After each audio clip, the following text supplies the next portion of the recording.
Welcome to this channel. Maharashtra Teacher Eligibility Test TET. Subject English Grammar 2013. Paper first. Previous year question paper. भाग A. इंग्रजी. Choose the correct alternative of verb. Verbचे correct alternative शोधायचे. When we reach the stadium, the players fill in the blanks already. याच्यामध्ये answer येणार आहे फक्त had gone. had gone tense आहे.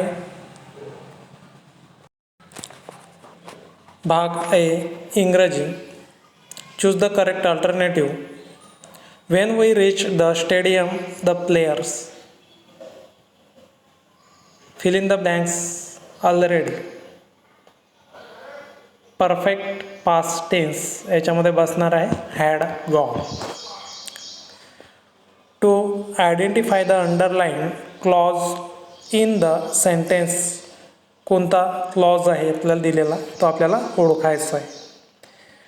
The patient was sure that he would recover. जिथं that असतो तिथं सरासरी नाउन क्लॉज असतो, म्हणून याचा आन्सर नाउन क्लॉज आहे. Question 3. Choose the correct spelled word. Correct स्पेलिंगचा आपल्याला शोधायचं आहे. इथं 4 नंबरचा SATELLIT satellite. 4 number choose the correct figure of speech in the given line. Figure of speech शोधायचा आहे. Exalt O shores and ring O bells. याच्यामध्ये जो आहे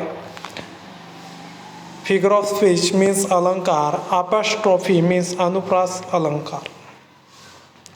नंतर आहे 5 नंबर चूज द करेक्ट सिनोनिम्स म्हणजे समानार्थी शब्द. कॉम्बॅक्ट म्हणजे भांडण किंवा फायटिंग करणे होय. त्याच्या समानार्थी शब्द आहे fight. Question number 6. Choose the correct assertive sentence of the given sentence. इथं आपल्याला विधानार्थी वाक्य बनवायचं आहे किंवा शोधायचं आहे. इथं आपल्याला दिलेला इंट्रोगेटिव्ह सेंटेन्सचं विधानार्थी बनवायचं आहे. How can any burglar open the window. मग answer number 2 the burglar can't open the window. Question number 7. Choose the correct indirect speech of the given sentence. Indirect speech आपल्याला शोधायचा आहे याच्यामध्ये. तर इनडायरेक्ट स्पीच शोधताना हा जो आपल्याला दिलेला आहे इंट्रोगेटिव्हमध्ये दिलेला आहे. म्हणजेच याच्यामध्ये जो जोड शब्द आहे तो आपल्याला WHच घ्यायचा आहे. He said why have you called here and disturb me. याचं करेक्ट इनडायरेक्ट स्पीच होणार आहे he asked why he had called there and disturbed him. ह्याच्यामध्ये आपल्याला जे WHचे जे सेंटेन्स असते ते ॲसरेटिव्ह आपल्याला करावं लागते आणि त्याचा इनडायरेक्ट स्पीच तयार बनवावा लागतो. 8 number select the correct neither nor means हेही नाही आणि तेही नाही. Answer of the given sentence.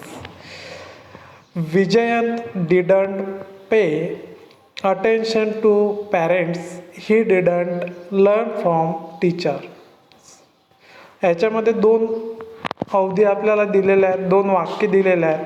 पहिल्या वाक्यात नॉट आहे आणि दुसऱ्या वाक्यात पण नॉट आहे. अशा वाक्यातच नायदर नॉर आपल्याला व्यवस्थितरित्या लिहिता येतो. मग ॲन्सर होईल Vijay neither paid attention. Neither म्हणजे नाही to parents nor learn from teachers. 9 number question choose the correct so that sentence of the given sentence. So दॅटचं वाक्य आपल्याला बनवायचं आहे. याच्यामध्ये सो दॅट नॉट असतो. टू दिलेल्या वाक्यातच आपण सो दॅट नॉट टाकू शकतो. It was too difficult for Keshav to pay heed to the teacher. म्हणजेच याच्यामध्ये It was so difficult answer. The Keshav couldn't pay heed to the teacher. Question number 10.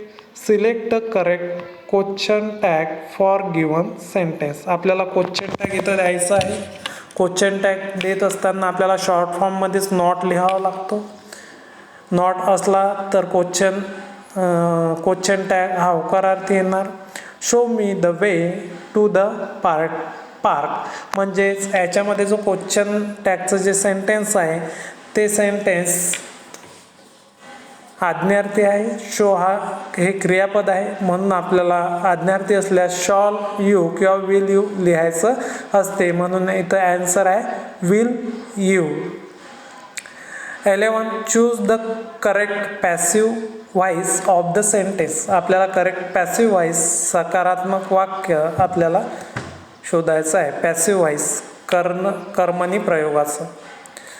Wear are you attending the meeting. आता आपल्याला passive इथं WH वर्डचा दिलेला आहे, त्याचं आपल्याला विधानार्थी वाक्यात रूपांतर करावं लागेल. नंतर त्याचा पॅसिव्ह बनवावं लागेल आणि वेअर त्याच्या जागेवरती ठेवावं लागेल. म्हणून where is answer the meeting being attended by you question mark. Question number 12. Choose the correct preposition. Prepositions म्हणजे याला आपण शब्दयोगी अव्यय म्हणतो. Quinine is an effective antidote against malaria. मलेरियाच्या विरोधात अँटीडोट आहे क्विनाइन नावाचा. तर म्हणून अगेन्स्ट जर असला तर दोन गोष्टीमध्ये जर समानत्व किंवा एकमेकाविरोधात असेल तर आपल्याला अगेन्स्ट लिहायचं असते. Question number 13. Choose the correct exclamatory sentence of the given sentences. Exclamatory sentence means उद्गारवाचक वाक्य आपल्याला इथं शोधायचं आहे. Mister Sen was great educationalist. मग याच्यामध्ये ॲन्सर होणार आहे what great educationalist Mister Sen was exclamatory mark. 14 number. Select the correct opposite word of the given. इंटेग्रलचा अपोजिट वर्ड्स आहे इंडिपेंडंट म्हणजे स्वावलंबी. इंटेग्रलचा परावलंबी तर इंडिपेंडंट म्हणजे स्वावलंबी. 15 number. Choose the correct alternative. Mister Kumar spoke fill in the blanks low voice. याच्यामध्ये आपल्याला आर्टिकल फिलअप करायचं आहे a low voice. Question number 16. Choose the correct comparative degree of the given sentence. जे कंपॅरेटिव्ह डिग्री आहे दुसरा form तो आपल्याला शोधायचा आहे. The Shatabdi express is the most comfortable train. जे काही शताब्दी एक्सप्रेस आहे ते मोस्ट कम्फर्टेबल ट्रेन आहे. तर मग आता आपल्याला डिग्री जर करायची असेल तर त्याचं ॲडजेक्टिव्हचं कंपॅरेटिव्ह डिग्रीमध्ये दुसरा फॉर्म असतो. The Shatabdi express is more comfortable than any other train. हे आपला ॲन्सर होणार आहे. 17 number. Choose the correct use to sentence of the given sentence. आपल्याला यूज टू वापरायचा वाक्यामध्ये Rishikesh would find a better job. याच्यामध्ये मॉडल ऑक्झिलरी वर्ब्स आलेला आहे. वूडच्या जागी आपण यूज टू वापरू शकतो पास्ट हॅबिट दाखवण्याकरिता. म्हणून ॲन्सर होणार आहे two. Rishikesh use to find a better job. तर question number 18. Choose the correct no sooner sentence of the given sentences. No sooner. As soon as Srinath put step into the class the children become silent. आता no sooner जर आपल्याला द्यायचं असेल, as soon as आपण वाक्याच्या अगोदर क्रिया घडली म्हणून अगोदर आहे. नो सुनर पण आपल्याला ॲज सून ॲजच्या जागी नो सुनर लिहायचं. जिथं वाक्यामध्ये कॉमा आहे त्या कॉम्याच्या जागी आपल्याला दे लिहायचं आहे आणि आपलं वाक्य व्यवस्थितरित्या पूर्ण होऊन जाईल. Answer 4. No sooner did Shrinath put step in to the class than the children become silent. Question number 19. Choose the correct unless sentence of the given sentence. आपल्याला अनलेस यूज करायचा आहे वाक्यामध्ये. इफ नॉट दिलेल्या वाक्यामध्ये आपण अनलेस यूज करू शकतो. मग वाक्य पहा. I shall not forgive him if he doesn't apologise to me. वाक्य अशा प्रकारे होणार आहे. I shall not forgive him unless. दुसऱ्या क्लॉजमध्ये आपल्याला दिलेलं आहे इफ डझंट क्रिया म्हणून तिथं आपण अनलेस लिहायचं. He apologise to me. तर question number 20. Choose the correct WH question to get underline part as answer. We have received your letters this morning. जो काही अंडरलाईन केलेला पार्ट आहे तो जो पार्ट आहे तो या वाक्याचा ॲन्सर यायला पाहिजे. अशा प्रकारे आपल्याला WH क्वेश्चन्स शोधायचा आहे. मग ॲन्सर आहे 1. What have we received this morning. आपल्याला या सकाळी काय मिळाले. क्वेश्चन नंबर आहे 21. Choose the correct not only but also answer of the given sentence. आता नॉट ओनली बट ऑल्सो आपल्याला या वाक्यामध्ये शोधायचं आहे. I wash my hands and ate my dinner too. आता नॉट ओनली बट ऑल्सो वाक्याच्या सुरुवातीला नॉट ओनली लिहायचं आहे आणि जिथं अँड असतो किंवा कॉमा असतो त्या ठिकाणी आपल्याला बट ऑल्सो लिहायचं आहे आणि वाक्य ॲज इट इज लिहायचं आहे. Answer number 4. I not only wash my hands but also eat my dinner. 22 number question. Choose the correct verbal question of the given sentence. Part of सेंटेन्समध्ये verbal question असतो एक आणि एक interrogative questions असतो. Verbal question हे yes no type सुद्धा म्हटल्या जाते. He gives witness at the sessional trial. हा जो टेन्स आहे हा टेन्स सिम्पल पास्ट आहे म्हणून आपण डीड वापरणार आहोत. ॲन्सर आहे 3. Did he give witness at the sessional trial.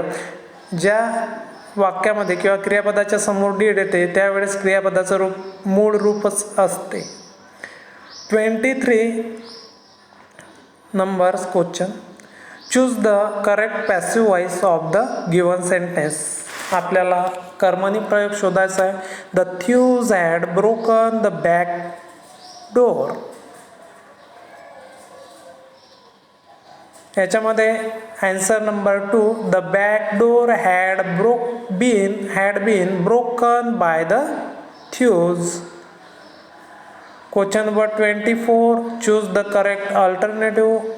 Mister Kedar become the SP of Pune district. जे काही ॲब्रिव्हल्स असतात किंवा शॉर्ट फॉर्म असतात आपण डायरेक्ट म्हणतो ते त्याच्यासमोर द हे उपपद लागत असते. Question number 25. Choose the correct degree sentence from the given sentence. आपल्याला ॲप्रोप्रिएट जे काही डिग्री सेंटेन्स आहे ते या सेंटेन्सेसमध्ये शोधायचं आहे. Doctor Ganesh is one of the most popular teacher on our classes. तिसऱ्या प्रकारामध्ये वन ऑफ दची रचना येते म्हणून हे सुपरलेटिव्ह डिग्रीचं सेंटेन्स आहे.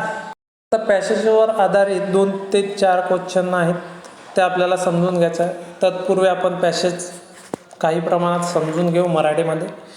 Newspaper sale because of news and editorial coverage, but it gets more revenue from advertisements. Newspaper जर आपण विकले, कारण न्यूज एडिटर त्याच कशावरती अवलंबून असतात, जे काही न्यूजचं हेडलाईन आहे, एडिटोरियल आहे, त्याचं कव्हरेज आहे, gets more revenue from advertisement. आणि न्यूजपेपरमध्ये ज्या काही ॲडव्हर्टाइजमेंट किंवा जाहिराती असतात त्यापासनं जास्त प्रमाणात आपल्याला पैसे मिळू शकतात. न्यूज कॉस्ट मनी व्हाईल ॲडव्हर्टाइजमेंट फॅच मनी. ज्या प्रमाणात न्यूजचे जे किंवा आपण जे काही बातमी छापतो त्या बातमीचे जेवढे पैसे असतात त्याच्या दुपटीनं पैसे ॲडव्हर्टाइजमेंट जाहिरातीचे असतात, जाहिरातीकडून मिळतात. The economics of modern newspapers is such that it can't run by just selling news. It has to depend on advertisement. Newspaper किंवा जे वर्तमानपत्राचे जे काही मॉडर्न न्यूजपेपर आहेत किंवा आधुनिक न्यूजपेपर आहेत, हे सर्व जास्त न्यूजद्वारे तर चालतातच, जास्त प्रमाणात मॉडर्न न्यूजपेपर हे जाहिरातींवर आधारित चालतात. त्याचा रिव्हेन्यू त्यांना जाहिरातीद्वारे चांगल्या प्रकारे मिळकत होते. The economics of newspaper publishing require both subscribers who can afford to buy newspaper and businessmen who can afford to advertise in it. आता मोठ्या प्रमाणात जे अर्थशास्त्रावर आधारित जे काही वर्तमानपत्र आहेत ते मोठ्या प्रमाणात पब्लिशिंग होतात आणि त्याची ग्राहकांकडून काय असते, मागणी असते आणि त्याचे सबस्क्रायबर पण जास्त असतात आणि ते विकत घेतात. जे काही बिझनेसमॅन्स आहेत किंवा ॲडव्हर्टाईज, ते मोठ्या प्रमाणात ॲडव्हर्टाईज पण देत असतात इकॉनॉमिक्स बिझनेसमॅन त्या पेपरकरिता. The growth of the press depends on growth. म्हणून हे जे काही प्रेस आहे, प्रेसचा जो व्यवसाय आहे तो दोन्ही व्यक्तींवरती डिपेंड असतो, जे सेलिंग घेणारे किंवा मग जे काही बिझनेसमॅन्स आहेत त्यांच्यावरती आधारित. Therefore, in newspaper management, neither aspect can be neglected. म्हणून हे जे काही म्हणूनच न्यूजपेपरचे जे काही मॅनेजमेंट आहे, नायदर आस्पेक्ट कोणत्याही प्रकारचा हेतू नसतो कॅन निग्लेक्टेड, आणि याकडे दुर्लक्ष करून चालत नाही. नंतर आहे coordinations among the various departments. Newspaper किंवा वर्तमानपत्र या व्यवसायामध्ये सर्व जे काही डिपार्टमेंट आहेत त्या डिपार्टमेंटमध्ये कोऑर्डिनेशन्स मीन्स समन्वय साधल्या जातो. एडिटोरियल कशा प्रकारे छापणे, सर्क्युलेशन्स म्हणजे ते न्यूजपेपर छापणं झाल्यानंतर कशा प्रकारे सर्क्युलेट केल्या जातात, ॲडव्हर्टायझिंग त्याच्यामध्ये कोणत्या प्रकारचं ॲडव्हर्टाईज किंवा जाहिरात प्रसिद्ध करायची, अँड प्रोडक्शन आणि निर्मिती is very essential for effective and better management. आणि हे जे 4 डिपार्टमेंट आहेत यांच्यामध्ये कोऑर्डिनेशन किंवा समन्वय असलं तर मोस्ट इफेक्टिव्ह बेटर मॅनेजमेंट यांच्यामध्ये मॅनेजमेंट चांगलं असतं आणि न्यूजपेपर चांगल्या प्रकारे बनवू शकतो. The head of various department must be part of the management of a newspaper. न्यूजपेपरला एक हेड डिपार्टमेंट असते आणि त्याच्यावरती ते देखरेखीचं काम करत असते, त्याचं मॅनेजमेंट व्यवस्थितरित्या करत असते. They must be aware of the goals set, policies and future plans of the management. त्या वर्तमानपत्र व्यावसायिकाला सर्व त्यांचे ध्येय, त्यांचे जे काही धोरणे आहेत आणि जे काही फ्युचर प्लॅन्स असतात, भविष्यकालीन प्लॅन्स, ते त्यांना माहिती असतात. They cannot afford to remain cut off from the main stream of management functions. हे जे मॅनेजमेंट फंक्शन्स आहे किंवा जे व्यवसाय करतात आणि याच्यावर देखरेख ठेवण्याचं काम एक मेन स्ट्रीम आहे, त्याच्यातली एक शाखा आहे. In addition each department should keep the other department managers informed of its activities that will be useful to them. जे काही मॅनेजमेंटचं जे काही शाखा असते ती शाखा इतर शाखेंना किंवा डिपार्टमेंट्सना सुचवत असते, आपण असं करायचं तसं करायचं, वेगवेगळ्या प्रकारे त्यांना सूचना देत असते. दिस इज अ व्हायटल अस्पेक्ट हाच एक त्यामधील मोठा हेतू आहे किंवा उद्देश आहे ऑफ न्यूजपेपर मॅनेजमेंटमधील 26 नंबरचा क्वेश्चन आहे. त्याचे ॲन्सर्स आपल्याला शोधायचे आहेत. The growth of newspaper depend on कशावरती ग्रोथ आहे न्यूजपेपरचे. 1 आहे सबस्क्रायबर अँड ॲडव्हर्टाईज म्हणजे जे कोणी न्यूजपेपर लावणार आहेत किंवा त्यांच्या जाहिरातीवरती. Question number 27 the word vital as use the context means. Vitals means काय. व्हायटल्स मीन्स महत्त्वाचा means important. 28 question the main idea of the first paragraph of the passage is.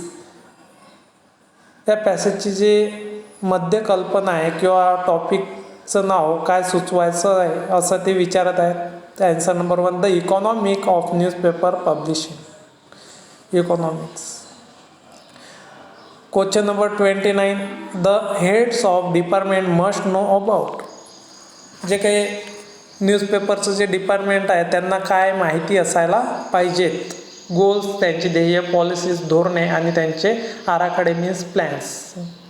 Question number 30 the main idea of the second paragraph of the passage is. Second पॅरेग्राफमधली जी मुख्य idea आहे ते काय आहे.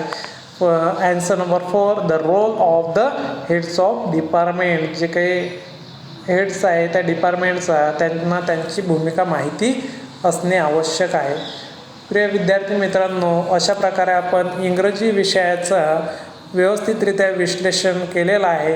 Video आवडल्यास like, share, comments आणि चॅनलला नक्कीच सबस्क्राईब करा. धन्यवाद.